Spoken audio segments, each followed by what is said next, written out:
Dans cet épisode, vous verrez que Rishi passait devant la pièce où dormait Tanuja lorsqu'il s'arrêta soudainement et entra dans la pièce.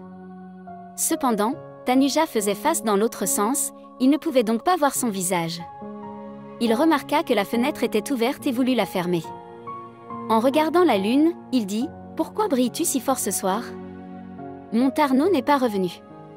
Le jour où elle reviendra, tu pourras briller autant que tu veux et être aussi heureux que tu le souhaites. » En disant cela, il ferma la fenêtre et s'apprêtait à regarder le visage de Tanuja lorsque Rano l'appela, et il partit pour l'écouter.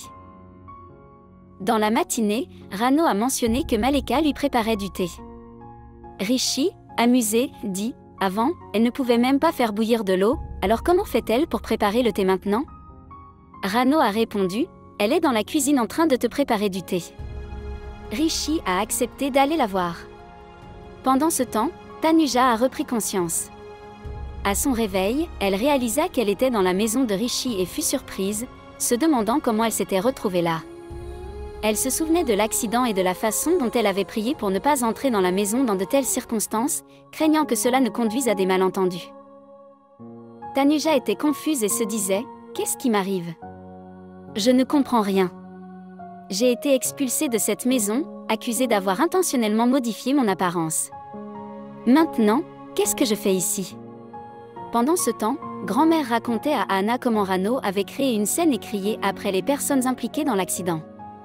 Grand-mère ressentait de la sympathie pour la fille qui avait été victime de l'accident. Pendant qu'il parlait, Maleka passait avec le thé. Grand-mère l'a appelée et lui a demandé ce qu'elle faisait. Maleka a répondu « J'ai préparé du thé pour tout le monde. » Grand-mère a demandé une tasse et après avoir bu une gorgée, elle a dit « Cela ressemble à du vrai thé. » À ce moment-là, Rishi arriva et Maleka lui tendit une tasse de thé. Après l'avoir goûté, Rishi a dit « C'est bon », mais grand-mère a fait remarquer que ce n'était pas le genre de thé que Rishi aimait habituellement. Alors qu'ils poursuivaient leur conversation, la police est arrivée, ainsi que les personnes témoins de l'accident. La situation a rapidement dégénéré lorsque les témoins ont commencé à provoquer du tumulte. La police a exigé l'arrestation du responsable de l'accident. Rano a commencé à se disputer avec eux, et bientôt les médias sont arrivés, ajoutant au chaos. Rishi est également descendu et a essayé de s'expliquer, mais les témoins n'ont pas voulu écouter. Ils ont accusé Rishi d'avoir tenté de dissimuler l'incident parce qu'il était riche. Les témoins ont exigé de savoir qui avait causé l'accident et Maleka a avoué « oui ». Lorsque la police a demandé le nom de son père et a appris qui il était, elle a rappelé qu'il avait causé un accident mortel alors qu'il était sous influence. Ils ont dit « Tout comme ton père, tu as fait la même chose. Tu devras être arrêté. La loi est la même pour les riches et les pauvres. » Rishi a tenté de les raisonner, leur expliquant que si Maleka avait causé l'accident, elle avait également ramené la jeune fille blessée à la maison et veillé à ce qu'elle reçoive des soins médicaux. Il leur a assuré que la jeune fille reprendrait bientôt conscience et a insisté sur le fait que Maleka n'avait pas agi délibérément. Pendant ce temps, Tanuja, qui était sortie de la pièce, réalisa qu'elle devait partir rapidement avant que quiconque ne la voie, craignant que cela ne cause un gros problème.